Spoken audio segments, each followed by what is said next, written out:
সততা এইটা মহামূল্যবান উপহার, খোদার দেওয়া। সস্তা লোকের কাছে সততা আশা করা ভুল। সস্তা লোকের কাছে যে সততা আশা করে তার মতো বোকা জগতে নাই। ওয়ারেন বাফেট বলছে বিশ্বের 3 নাম্বার ধনী মনীষী। কারণ তুমি সস্তা লোকের কাছে সততা খোঁজো কেন, যে বিক্রি হয়? তুমি এজিদের কাছে সততা খোঁজো, ইবনে জিয়াদের কাছে সততা খোঁজো। ইবনে জিয়াদ তো বিক্রি হয়, ওমর ইবনে সাদ বিক্রি হয়, সীমার বিক্রি হয়। তুমি সততা খুঁজবা হাবিব বিন মাজাহিরের কাছে, যে মাওলা হুসাইনের দুস্তের লিগে জীবন দেয়া দিছে। দেখো তো, এটা তাকে খোদা উপহার দিছে।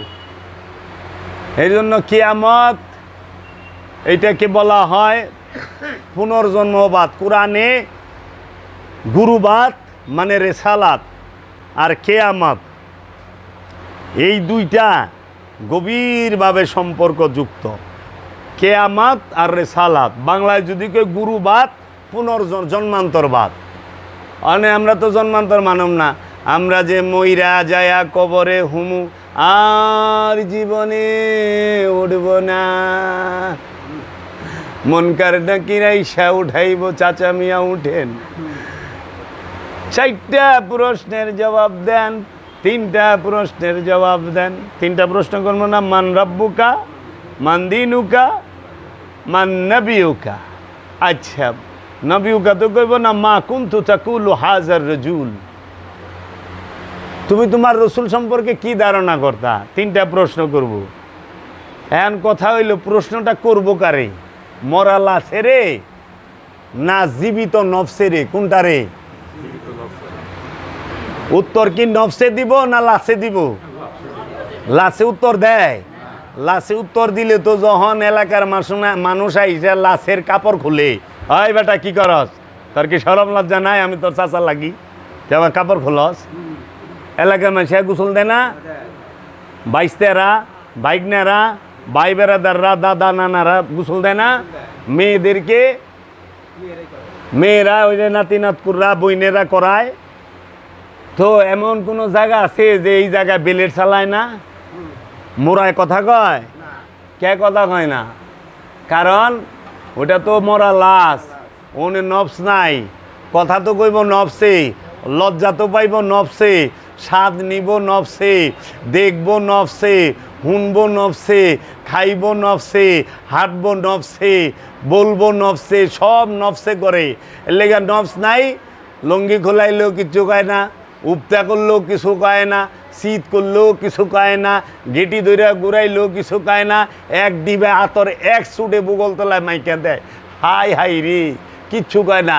আর ওই এক ডিবে আতর আপনার বুগল তলা ওখানে মাইকা দিয়ে খুইলে এনতে শিকার পারতে পারতে বাইর যাবেন, কারণ এত দগ জ্বলা যাবে ওই জায়গা। এটা তো খাঁটি আতর না, এটার মধ্যে কেমিক্যালটা বোঝায়, কিন্তু মরায় মাতে না।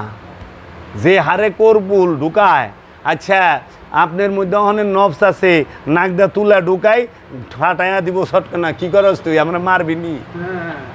আর যাইতে কান দিয়া নাকদা তুলা ঢুকাই দেয় না, জানি হাওয়া লিক কোনা হান্দা না হয়,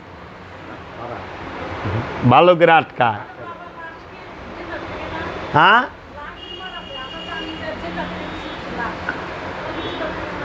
লাশ জিন্দা থাকবো কেমনে? নামই তো লাশ। লাশ জিন্দা থাকে না। লাশ সে রসুল প্রেমে, আল্লাহর প্রেমে যখন সে পুইরা খাঁটি হয়, তখন সে আর পচে না, পুক্ত হয়ে যায়। যেরকম মাটি থেকে ইটা তৈরি, এটা ওই মাটিটারে ভালো করে পুরেন। এটা যে প্রথম, এটা তো মাটির চাকায়, কিন্তু ভালো করে পুড়লে মাটির ভিতরে 100 বছর থাকলেও ইটা মাটিতে খাইতে পারে না, ইটা আর মাটি হয় না। তাই বিলা ওইটার মধ্যে নফস নাই। এখন প্রশ্ন তো করবো নফসের, নফস যে কবরে ঢুকছে সেই কবরে সেন মন কিন্ন কির যাইব নাকি? আর নফস কোন কবরে ঢুকে? মাটির গর্তে ঢুকে না দেহ কবরে ঢুকে? নফস থাকে কোথায়? ওই যে বাউল ফকিররা যখন গান গায় বাউলরা, তখন ওনারা প্রশ্ন করে আমি ছিলাম কোথায়, এলাম কোথায়, আবার যাব কোথায়। উত্তর হইল সোজা, ছিলাও বাবা দেহের মধ্যে, আসো বাবা দেহের মধ্যে, যাইবাও বাবা দেহের ভিতরে, দেহ সারা নফসে থাকার জায়গা না। এই দেহটাই হইল নফসের জীবন্ত কবর। আর ওই যে মাটির গাড়া 3.5 হাত, ওইটা হইল ওই দেহ, মরা দেহ, লাশের কবর। লাশের কবর হইল মাটির গর্ত, আর নফসের কবর হইল জীবন্ত দেহ। এর লেগা নফসের আজাব আল্লাহ যখন দেয় তখন এই দেহের মাধ্যমে দেয়। ক্যান্সার দিয়ে দিছে, কবরের আজাব। পাইলস দিছে, কবরের আজাব। দাঁতের বিষ, কবরের আজাব। হাঁপানি, কবরের আজাব। ছোটখাটো সব ধরনের রুগী আজাব। প্রশ্ন করছিলাম, উত্তরও দিলেন। উত্তর দিবেন বলছিলেন অনেক ফাঁক দেয়, কিন্তু গরুর ইচ্ছা বাবা জাহাঙ্গীর একটু সহজ পথে চলে আসছে।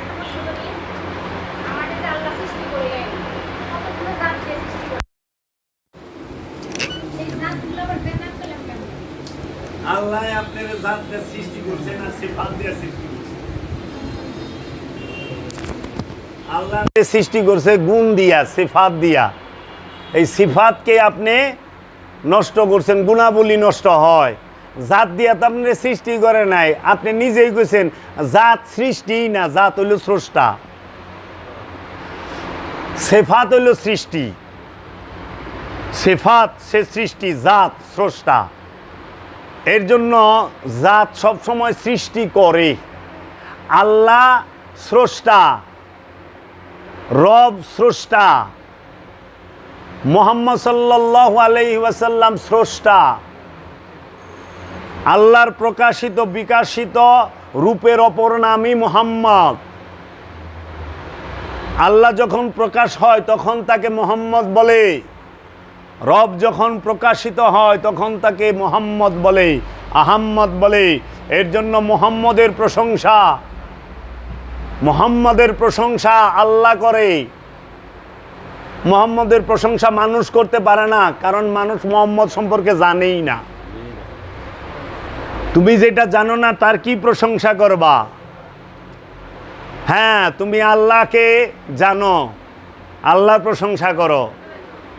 এর লেগা আল্লাহ কইছে যে এমন এক হাবিব আমি প্রেরণ করিব, এমন এক রসুল প্রেরণ করিব, দেখব আপনারে, চিনব আমারে।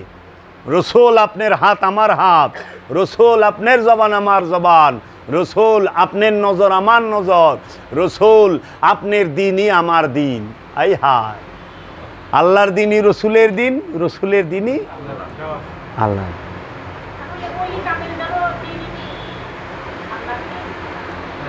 অবশ্যই। তো ওলিয়ে কামেল কারা? মৌলানা রুম বলছে পীরেরা জাতে খোদা এক না দিদ, নাই মুরিদো নাই মুরিদো নাই মুরিদ। পীরের জাত খোদার জাত, আল্লাহর জাত। পীরের জাতকে আল্লাহর জাত যে মনে করে না সে মুরিদই হইতে পারে না। দেখতে শুনতে দেহ আকৃতিতে মহানবী আরবের মানুষের মতোই ছিল, দেহ আকৃতিতেই। তারও একটা নাক ছিল, আরবের মানুষেরও একটা নাকই ছিল। তাহারও 2টা চোখ ছিল আরবের মানুষে। পার্থক্যটা কোথায়? নবী আর রসুলের মধ্যে পার্থক্য কিসে? দৈহিক আকৃতিতে? আরে না, ওইটাই হলো সীমিত সাধারণ পার্থক্য। পার্থক্য হইল জ্ঞানে আর গুণে, লক্ষ লক্ষ যোজন পার্থক্য। জ্ঞান আর গুণ। রসুল আল্লাহর জ্ঞানে জ্ঞানী, আর মানুষ আমিত্বের জ্ঞানে জ্ঞানী। আমিত্বের তো জ্ঞান না, আমিত্বের হলো খায়েশ। এর জন্য নফস আর রুহের রহস্য বুঝবার জন্য কোরআন সর্বক্ষণ তাগিদ দিছে। মানারাফা নফসাহু ফাকাদারাফা রব্বাহু। যে তার নিজের নফসকে চিনছে, কোনো সন্দেহ নাই সে তার রবকে চিনছে। আবার কোরআনে বলছে সূরা মায়েদার 105 নম্বর আয়াতে, ইয়া আইয়ুহাল্লাযীনা আমানু আলাইকুম আনফুসাকুম, হে আমানু তুমি তোমার নফসের খবর নাও। আল্লাহ সূরা বাকারায় বলছে তানসাউনা আনফুসাকুম, তোমরা কেন তোমাদের নফসকে ভুলিয়া যাও। নফস সম্পর্কে 300-র কাছাকাছি আয়াত আছে, আমার কাছে 300 আয়াত আমার কাছে লেখা আছে, উঠাই না আছে। আমি যদি ইচ্ছা করি এখন এই 300 আয়াত একাধারে বইলা দিমু কোন সূরার কত নাম্বার আয়াত, কারণ জীবনের একটা লম্বা সময় এই রু নফসের এই রহস্য ঘাটতে ঘাটতে গবেষণা করতে করতে কাটছে। রুহ সম্পর্কে 21টা আয়াত আছে, লয়ে আইছি যে যদি এইরকম কোনো জ্ঞানী থাকেন একটু দয়া করে আইবেন, যদি শিখায় দেন আল্লাহর ওয়াস্তে শিখা যামু, আর যদি শিখায় না পারেন দয়া কইরা চুপ কইরা থাকবেন, শিখায় যামু, দেখায় যামু। কারণ সত্য আপনি চান, সত্য আমি চাই, আমাদের লক্ষ্য উদ্দেশ্য সত্যের। এর জন্য আমাদের উদ্দেশ্য কি? আল্লাহর নৈকট্য। আমাদের উদ্দেশ্য কি? নফসের পবিত্রতা।